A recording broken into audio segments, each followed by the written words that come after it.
está no meu coração, e já aproveitando que você está de pé, não te fazer cansar muito, porque eu sei que você já está muito cansado hoje, mas Jesus vai te renovar nessa noite. Aleluia! Então vamos ler o texto de Lucas, capítulo 23, versículo 44, eu quero ler com você em nome de Jesus. Diz assim então o texto da palavra do Senhor. Já era cerca de meio-dia e a escuridão cobriu toda a terra até às 3 horas da tarde. A luz do sol desapareceu e a cortina do santuário do templo rasgou-se ao meio. Então Jesus clamou em alta voz: Pai, em tuas mãos entrego o meu espírito. E com essas palavras deu o último suspiro.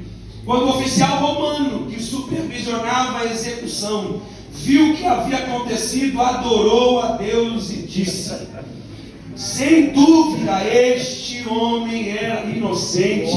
E quando toda a multidão que tinha ido assistir à crucificação viu isso, voltou para casa entristecida e batendo no peito. Mas os amigos de Jesus, incluindo as mulheres que o seguiram desde a Galiléia, olhavam de longe. Havia um homem bom e justo chamado José, membro do conselho dos líderes do povo, mas que não tinha concordado com a decisão e os atos dos outros líderes religiosos. Era da cidade de Arimateia, na Judeia, e esperava a vinda do reino de Deus. José foi a Pilatos e pediu o corpo de Jesus. Desceu o corpo da cruz, enrolou num lençol de linho e o colocou num túmulo novo, escavado na rocha. Isso aconteceu na sexta-feira à tarde, no dia da preparação, quando o sábado estava para começar. As mulheres da Galiléia seguiram José e viram o túmulo onde o corpo de Jesus foi colocado. Depois foram para casa e prepararam especiarias e perfumes para ungir o corpo. No sábado descansaram conforme a lei exigia. No primeiro dia da noite, da semana, bem cedo, as mulheres foram ao túmulo, levando as especiarias que havia preparado. E viram que a pedra tinha sido afastada da entrada. Quando entraram no túmulo e não encontraram o corpo do Senhor Jesus. Enquanto estavam ali perplexos, 2 homens apareceram vestidos com mantos resplandecentes. As mulheres ficaram amedrontadas e se curvaram com o rosto em terra. Então os homens perguntaram: por que vocês procuram entre os mortos aquele que vive? Ele não está aqui, ressuscitou. Lembre-se do que ele lhes disse na Galiléia: é necessário que o Filho do Homem seja traído e entregue nas mãos de pecadores, seja crucificado e ressuscite no 3º dia. Então lembraram-se dessas palavras de Jesus e, voltando do túmulo, foram contar aos 11 discípulos e a todos os outros o que havia acontecido. Maria Madalena, Joana, Maria, mãe de Tiago, e as outras mulheres que os acompanhavam relataram tudo aos apóstolos. Para eles, porém, a história pareceu absurda e não acreditaram nelas. Mas Pedro se levantou e correu até o túmulo. Abaixando-se, olhou atentamente para dentro e viu os panos de linho vazios. Então voltou para casa, admirado com o que havia acontecido. Você pode ser salvado. Meu irmão, eu preciso compartilhar com você nessa noite. Nós estamos diante de uma leitura de um fato da crucificação de Cristo. E eu queria pensar com você sobre algumas coisas sobre essa crucificação. Havia uma expectativa por trás dos judeus, dos líderes religiosos, na crucificação de Cristo, porque a expectativa dos judeus era calar essa voz que estava sendo anunciada no meio do povo, e então essa voz que para os judeus era um revolucionário, era alguém que estava curando, era alguém que estava fazendo coisas extraordinárias, estava mais atraente do que os judeus. E aí então a expectativa dos judeus era: vamos acabar com esse negócio, a gente arruma um jeito, a gente pega Jesus, prende Jesus e a gente sacrifica ele. E aí acabou então esse movimento desses homens que seguem a Jesus. Eles vão parar de seguir Jesus. De alguma forma a gente cala eles. A expectativa expectativa dos judeus era que Jesus morresse e o judaísmo avançasse. Essa era a expectativa dos judeus. Era matar Jesus para que a voz deles fosse mais ouvida do que a voz de Jesus. Eu fiquei pensando sobre isso. Eu preciso dizer uma coisa para você que veio na minha cabeça.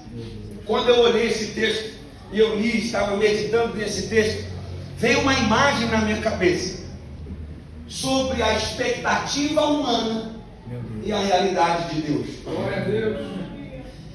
Escuta isso aqui, eu vou te explicar melhor sobre isso.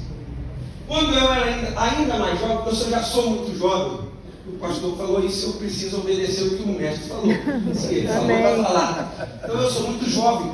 E quando eu era mais jovem ainda, eu me lembro quando eu jogava, eu tinha um ídolo no futebol, que na época era o David Beckham. Eu sei que você lembra do David Beckham, que era aquele jogador. E eu tinha ele como o meu ídolo, primeiro porque eu me assemelhava com ele, eu achava que eu era bonito na verdade. Eu não entendia a risada do irmão. Será que eu te espelho na época, viu, irmão? Deve ser por isso. E eu me assemelhava com ele. E uma vez ele pegou e pintou o cabelo aqui no meio de descolorido, ficou uma cor incrível e maravilhosa. Ele deve ter sido patrocinado pelos melhores produtos de cabelo daquela época. E aí ele foi o melhor cabeleireiro da época e fez todo aquele negócio. E quando eu vi ele daquele jeito, eu falei, rapaz, eu vou ficar assim também. Minha expectativa era ficar igual ele. E aí eu pedi para a melhor cabeleireira de Correios, que era minha irmã, nunca fiz cabelo de ninguém. É verdade. E aí eu peguei e pedi para ela, ela disse assim, toma esse negócio que arde, que se gera, com um monte de mistura, com um monte de treco. Passou aqui no meio do meu cabelo e falou assim, fica no sol, aquele negócio queimava, cor cabeludo. Era uma loucura, né? Eu falei, rapaz, que doideira, só para aparecer com o cara. A minha expectativa era o David Beckham. E aí, passou os minutos que ela pediu aquele negócio coçando. Eu enfiei a cabeça dentro da pia, lá na casa do meu avô. Enfiei a cabeça na pia, tirei aquele negócio todo. Quando eu levantei a cabeça e eu olhei para o espelho, a realidade era outra. Falei, Jesus, foi-se a minha expectativa de se tornar igual o David Beckham. E aí, quando eu fui descer para treinar no Rio, um dos meus amigos olhou aquilo e falou assim, rapaz, se tu queria ficar igual o David Beckham, tu mirou o David Beckham e acertou o gambá. Falei, não é possível. Terrível, irmão, terrível. Mas por que eu estou falando? Estou te explicando isso como expectativa e qual é a realidade. Presta atenção nisso aqui. A expectativa dos judeus, juridicamente, na crucificação era uma. A expectativa deles era o seguinte, juridicamente, alguma punição de cruz era pedagógica. O que era pedagógica socialmente? Se alguém cometeu um crime daqueles homens que estão pendurados, o futuro dessa pessoa que comete esse crime também é a crucificação. Então qual era a ideia deles? Se eu prendo e levo a crucificação um cara que matou, então quem matar, o que eles estavam dizendo para a sociedade é, quem matar merece morte de cruz, então não matem. Meu Deus. Certo? Essa era a expectativa dos judeus. Eles disseram assim, vamos prender Jesus, o rei dos judeus, e todo aquele que seguir a Cristo Jesus irá para a cruz. Não foi isso que aconteceu? Pedro diz assim, não, eu não sou um deles. E o pau estava quebrando lá, e ele falou, pai, eu não vou seguir esse negócio. Não sou eu.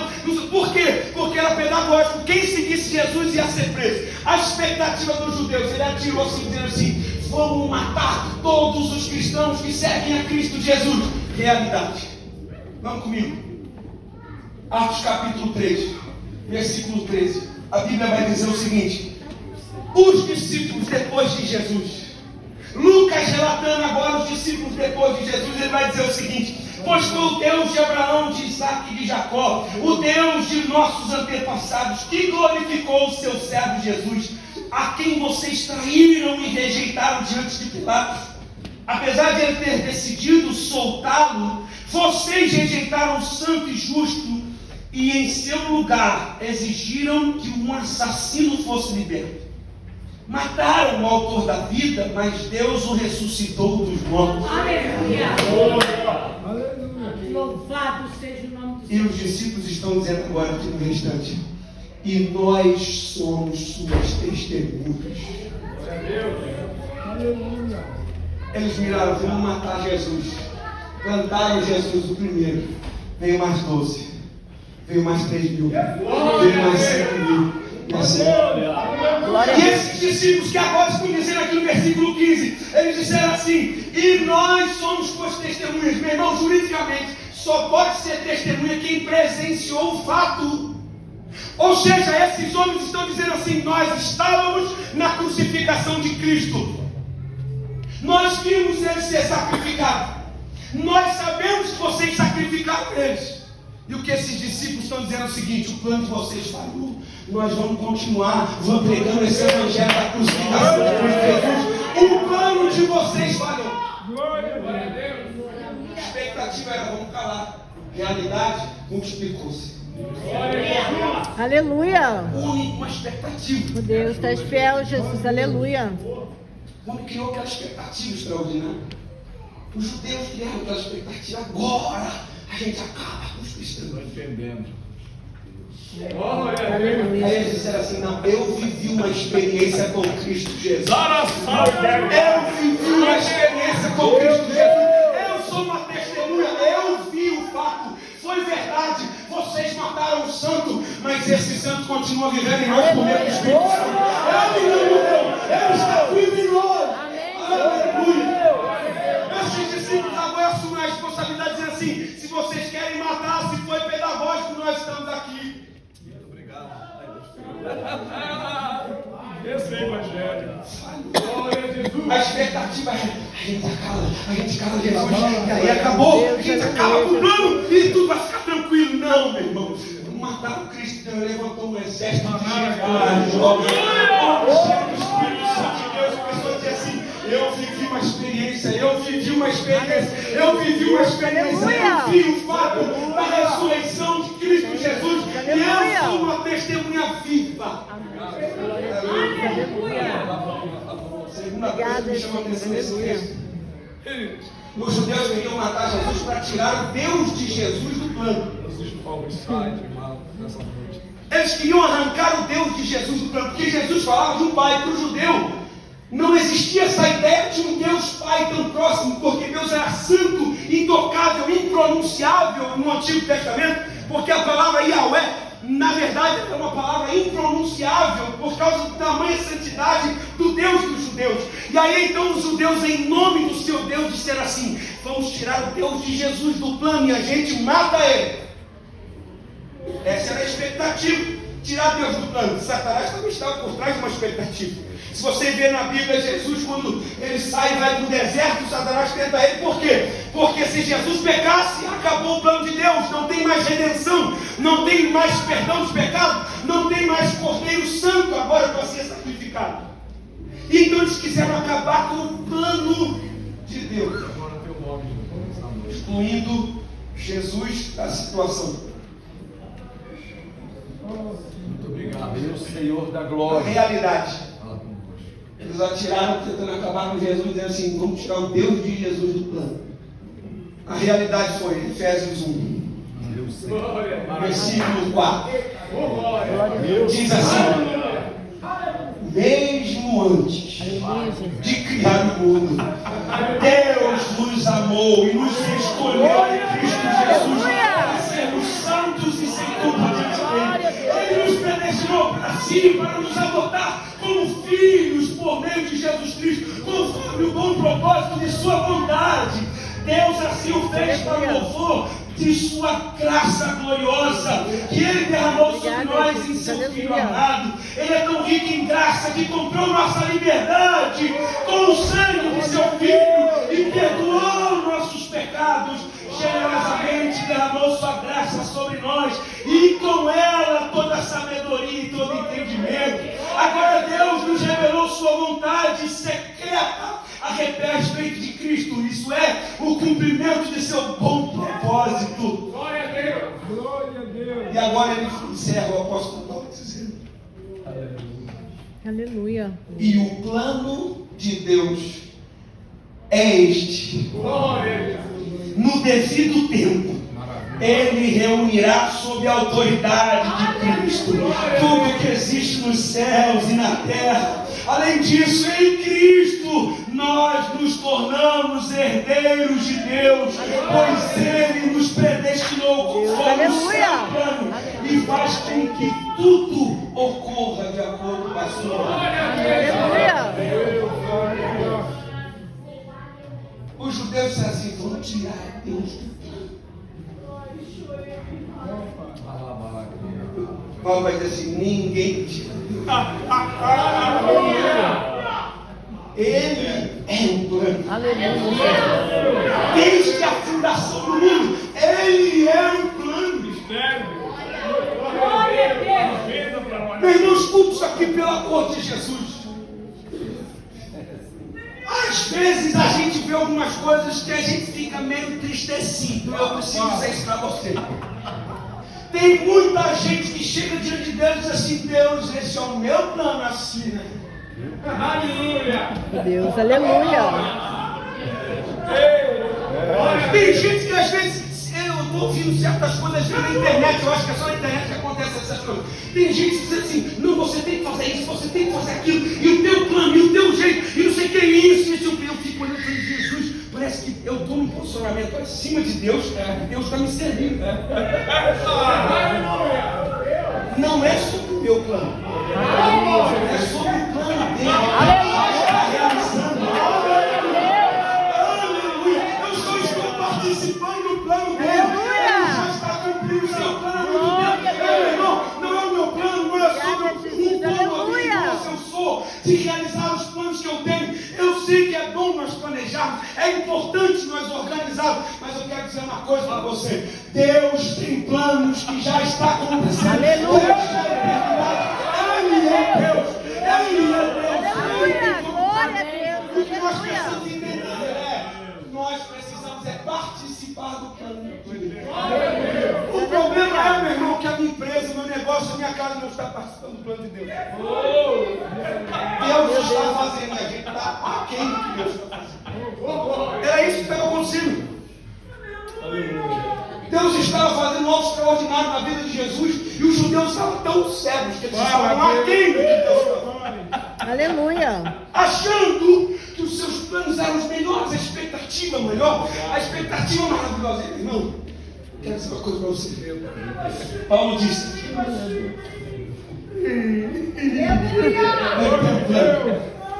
o plano dele foi me incluir, te incluir como filhos amados em Deus. Aleluia. Ele nos incluiu no plano dele por meio de Cristo Jesus. Não foi eu que me incluí no plano de Deus, não foi eu que fiz alguma coisa para ser incluído no plano de Deus, foi graça. Ele olhou Aleluia. por meio da cruz e disse assim: eu te incluo por meio do meu filho amado. Eu te incluo por meio do meu filho amado. Aleluia. Eu quero te convidar nessa noite a viver esse plano incrível, maravilhoso. Meu irmão, quem é filho, meu amigo, vou dizer uma coisa para você. Quem é filho, meu amigo, é protegido. Eu contei aqui à tarde. Esses dias, meu vizinho, esses tempos atrás, o meu vizinho virou para mim e mandou uma mensagem e disse assim: pastor, eu estou vendo um cara meio esquisito andando na frente da tua casa. Eu fiquei preocupado. O que será? Não conheço, ele não conhece. O vizinho meu já tem mais de 30 anos quase bairro. Falei: se o cara não conhece, eu muito menos, só estou 7 anos ali, então. Fiquei preocupado. Primeira coisa que eu fiz, virei para minha esposa Valéria. Falei: amor do céu, entra de da cama. Guarda o Joaquim. Se protege vocês aí, que eu vou lá na porta.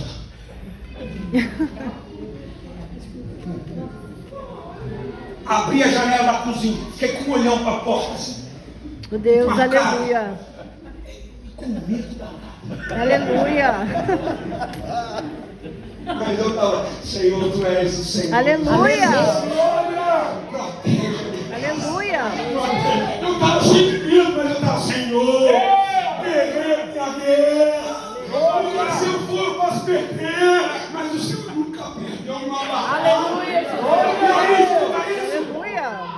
E eu assim, minha esposa acreditou, falou assim, eu casei com um homem de Deus, protegendo a minha casa, nossa mulher, eu estava com medo danado.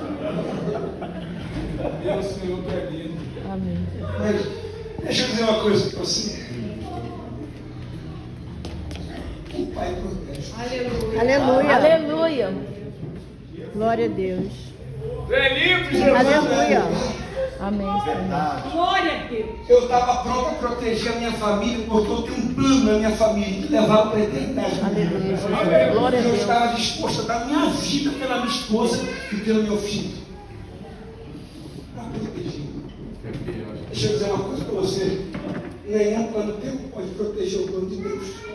Nenhuma habilidade sua vai proteger o plano de Deus. O que você precisa entender é estar conectado nesse Pai. Dizer, Senhor, Tu és o meu Pai. Eu não abro mão de ser herdeiro por meio de Cristo Jesus. Mas eu quero participar de Deus. Não me deixe fazer meus planos sozinho. Não me deixe fora daquilo que o Senhor está fazendo. Aleluia. Senão vai ser fracasso. A realidade vai ser uma tristeza. Mas se nós estivermos Deus, aleluia. nesse plano, aleluia. Glória a Deus. Nunca esse plano será frustrado. Amém, Jesus. Aleluia. Por último, Glória a Deus. Glória a Jesus. Oh, glória. a expectativa dos judeus, dos saduceus, dos grupos que andavam à volta de Jesus, era matá-lo, porque Jesus comunicava algo que eles não acreditavam, que era a ressurreição. Quando Jesus falava de ressurreição, para eles era algo terrível, ao ouvido dos judeus era algo terrível, porque eles não acreditavam na ressurreição. Os saduceus, eles rejeitavam até os espíritos e os anjos, e eles não acreditavam na obra da ressurreição. Eles acreditavam que a nossa alma é eterna. E Jesus falava de ressurreição e do Espírito Santo que desceria sobre eles. Dois assuntos que para os judeus era um assunto não muito agradável. Aí os judeus pegaram Jesus, disseram assim, vou matar ele. A gente mata ele. E a gente é mais malandro que Jesus. Chegou para o juiz da época e disse assim, coloca Jesus lá dentro, mas nós temos um plano. Não deixe ele sozinho lá dentro, não. Porque os discípulos dele, que já ouviram que ele está falando de ressurreição, pode ir lá de madrugada, entrar no túmulo, tomar o corpo dele e levar embora. Vamos fazer o seguinte, nós somos bons de defesa e exército, vamos colocar a melhor guarda que nós temos de Israel, vamos colocar lá na porta do túmulo, e a gente vê se ele vai ressuscitar mesmo.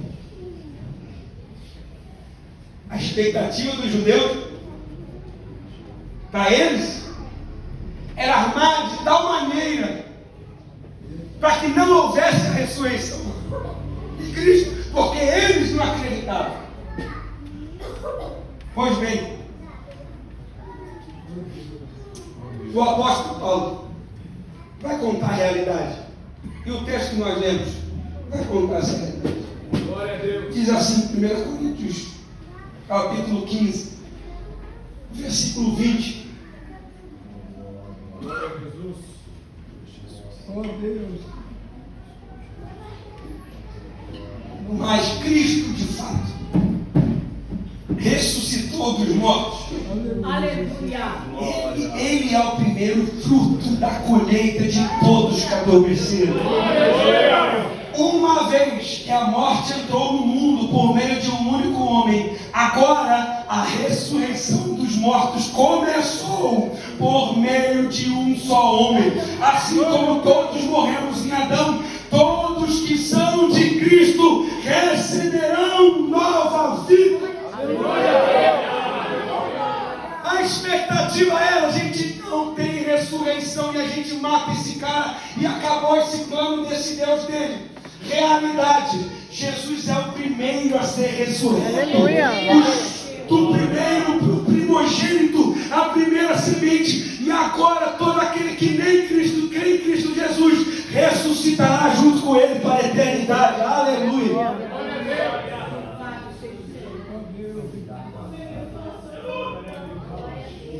Eu estou dizendo isso para você, porque nenhuma tentativa humana pode parar o plano de Deus. Nenhuma segurança humana, nenhum dos melhores e maiores exércitos do mundo, nada nem ninguém pode parar os planos de Deus. Glória a Deus. Pai, aleluia. Meu irmão, você precisa acreditar, crer, ter fé na obra de Cristo Jesus. Eu quero dizer para você, o plano de Deus ainda está em vigor. E é o único plano que é um plano eterno. Não é só para hoje, não é só para agora, é para a eternidade. Aleluia. O meu plano, teu plano vai acabar. O plano de Deus nunca acabará. Aleluia. Aleluia. Por isso, meu irmão, se eu posso te incentivar nessa noite, é você participar do plano de Deus. Aleluia. Deus tem um plano para salvar a tua casa. Deus tem um plano para transformar a pessoa na sua volta. Participe. Aleluia. Talvez seja você a pessoa que Deus deseja usar para participar do plano que Ele está realizando no mundo. Aleluia. A minha oração na cidade foi: Senhor, não me deixe ficar fora do que o Senhor está fazendo. Aleluia. Aí a gente começou a ver um monte de coisa.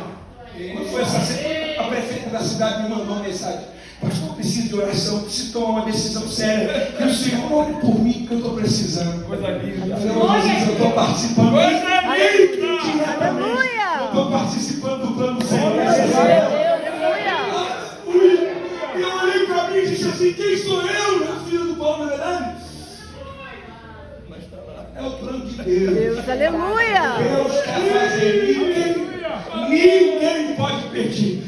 Aleluia. Aleluia. Um homem para finalizar.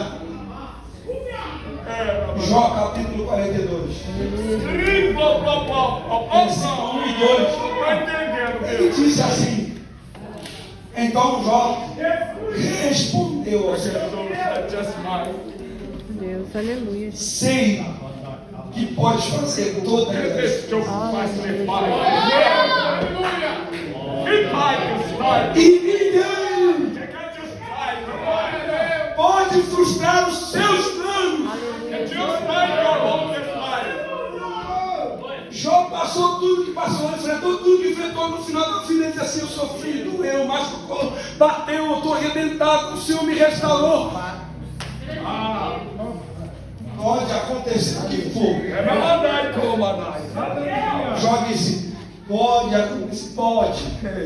Há uma possibilidade. Já aconteceu o que for. Mas ninguém pode frustrar os planos. Aleluia.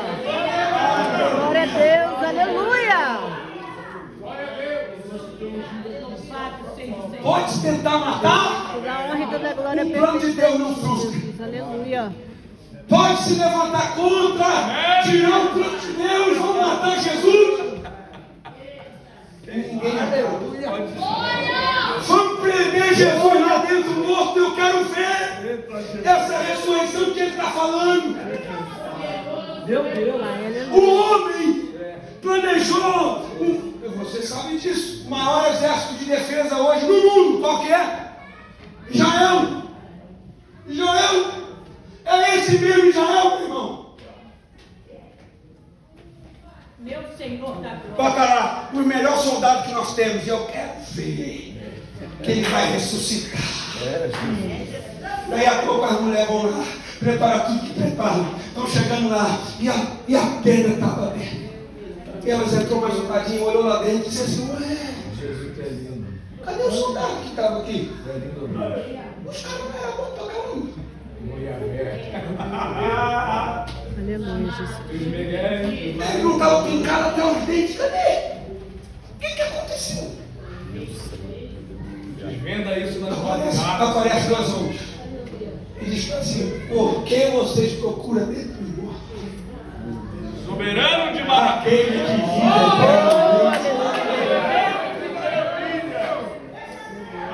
pode ir, que ele está vivo.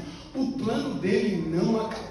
O homem até tentou tirar ele do plano. O homem até tentou matá-lo. O homem até tentou prendê-lo. O homem até tentou criar todas as seguranças possíveis. Eu estou dizendo isso aqui para você entender que não é nenhuma obra de habilidade ou capacidade humana que pode parar os planos de Deus. Agindo ele, que ele impedirá. Ninguém pode impedir. Aleluia. Glória a Deus. Aleluia. Ninguém. Aleluia. E eu quero orar. Glória a Deus. Eu quero Aleluia. orar por você nessa noite. Você precisa sair desse lugar com uma convicção no teu coração. A única convicção de que ninguém frustra os planos de Deus. Você precisa confiar no poder de Deus. Além do mais, quando está no seu estado, não acreditam na pregação de Jesus dizendo sobre o Espírito Santo. Eles não acreditam em Espíritos. Para mostrar que Deus era todo poderoso. Atos dos Apóstolos, Jesus nunca vai contar. Jesus vira para os seus discípulos e diz assim: tem uma promessa que ainda falta para você. Calma aí. Fiquem em Jerusalém, até que do alto vocês sejam revestidos do Espírito Santo de Deus. Até quem não acreditava mesmo, tem que acreditar. A verdade é essa. Atos 2. O Espírito Santo desce sobre a casa. Ninguém pode impedir o mover de Deus. Irmão, descansa. Descansa o teu coração nessa noite. Confia nos planos de Deus. Eu sei que na nossa natureza os nossos planos são frustráveis. Eu sei que na nossa natureza os nossos planos são falhos. Mas os planos de Deus não se frustrarão. Aleluia. Hoje eu quero te convidar para você dizer: Senhor, não é sobre o meu plano. Eu quero que a minha família, a minha casa, o meu trabalho, onde eu estiver, eu quero participar do teu plano. Teu plano de milagre, teu plano de salvação, teu plano de graça. Eu quero participar do que o Senhor está fazendo. Não me deixa ficar fora não, Jesus. Feche meus olhos aí, meu irmão. Comece a dizer para ele: fala, Senhor, eu quero participar desse plano. Eu quero o teu plano é maior. O teu plano é melhor. Aleluia. O plano de Deus para a tua família é melhor. O plano de Deus para a tua casa é melhor. O plano de Deus para o teu trabalho é melhor. Eu posso dizer para você, eu gostaria. Corre para ele agora e diz: Senhor, meu plano está aqui. Não, mas eu não quero isso aqui não. Teu plano.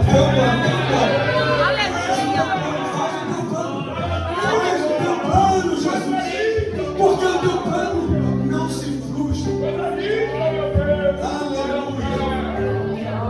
Feche seus olhos aí agora e começa a deixar você colocar na mente. Eu quero orar com você. Começa a declarar isso sobre a tua vida. Pai bendito, nós estamos diante de ti. A palavra. Nós te louvamos porque nenhum homem frustrou os teus planos. Tentaram tirar, tentaram colocar de lado os teus planos. Muito obrigado, porque nenhum homem, nenhum estado, nem governo, nada frustrou os teus planos. Obrigado, Senhor, porque a morte e a ressurreição de Cristo hoje Obrigado, Senhor, porque por meio de Cristo nós temos a certeza da ressurreição. Ainda que partimos dessa vida, estaremos na eternidade com Cristo Jesus. Tu és o Deus da eternidade. Tu és o Deus que governa todas as coisas. Tu és o Deus que está acima de toda essa sabedoria humana. Tu és o Deus que está com o seu plano desde a criação do mundo. E o que nós te pedimos nessa noite, Senhor? Faça-nos participar do teu plano nessa terra. O teu plano de salvação, o teu plano de cura, o teu plano de milagre, o teu plano de restauração de famílias, de casas. Nos faz participar desse plano, nos inclua nesse plano. Faz isso nessa casa, nessa família, com esse irmão que está aqui nessa noite. Talvez ele chegou nesse lugar frustrado, decepcionado, porque os seus planos não deram certo. Mas hoje, Senhor, talvez a tua palavra, o teu Espírito convenceu a começar um novo plano com Cristo Jesus. E esse plano, Senhor, agora seja guiado e direcionado pelas tuas mãos poderosas. Faça isso sobre essa casa, sobre essa família. Faz isso, Senhor, sobre esse irmão, sobre essa irmã, sobre essa igreja, nessa cidade. Aleluia! O que nós queremos dizer é o que Jó disse, Senhor. Nós podemos passar o que for, mas nenhum dos teus planos podem ser frustrados. Aleluia! Obrigado, Senhor, porque o teu plano é maior. E nós te louvamos nessa noite. E assim fazemos em nome de Cristo Jesus, o nosso Senhor. Amém. E amém. Deus te abençoe. Glória a Deus! Quando você recebe essa palavra, dá glória a Deus. Glória a Deus! Você que está aqui nesta noite, que está afastado da presença do Senhor. Você quer vir para o centro da vontade de Deus? Ou você que ainda não aceitou Jesus como seu Salvador? Você quer deixar que Ele seja a bússola da sua vida? Quer voltar para Jesus, quer aceitá-lo como teu Salvador? Você rápido, dê um sinal com a sua mão e nós vamos te ajudar a orar pela sua vida. Tem alguém para Jesus nesta noite? Tem alguém para Jesus nesta noite? Quando você recebe essa palavra, diga amém.